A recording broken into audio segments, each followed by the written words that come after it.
كشف مسؤول ليبي سابق تفاصيل مثيرة حول تأسيس جبهة البوليساريو دحض بها الادعاءات المغربية حول ضلوع الجزائر في تأسيس الجبهة.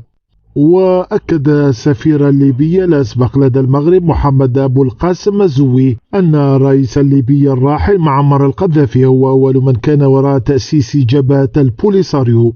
وأضاف أبو القاسم الزوي حتى الجزائريين في الأول لم يكونوا موافقين، ودعمها القذافي لإخراج ملك المغرب ردا على دعم الرباط للمعارضة الليبية.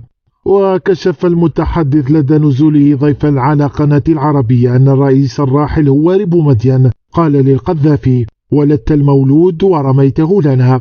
وتأتي هذه التصريحات لتنفي مزاعم تداولتها المغرب طويلا بخصوص تأسيس الجزائر لجبهة البوليساريو وافتعال مشكلة الصحراء الغربية.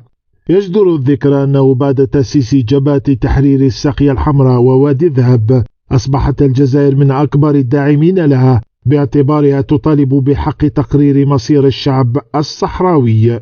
وتدعم الجزائر إجراء استفتاء عادل يضمن للصحراويين اختيار مصيرهم بتأسيس دولة مستقلة لهم أو الانضمام إلى المغرب.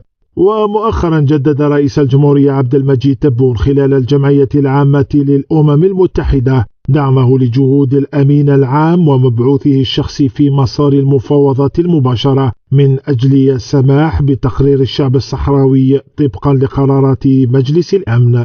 وقال رئيس تبون بأن قرار مجلس الأمن سنة 1991 تنتظر تطبيق إلى يومنا هذا، وتابع تقع على الأمم المتحدة مسؤولية صون قراراتها حفاظا على هيبة هذه المنظمة.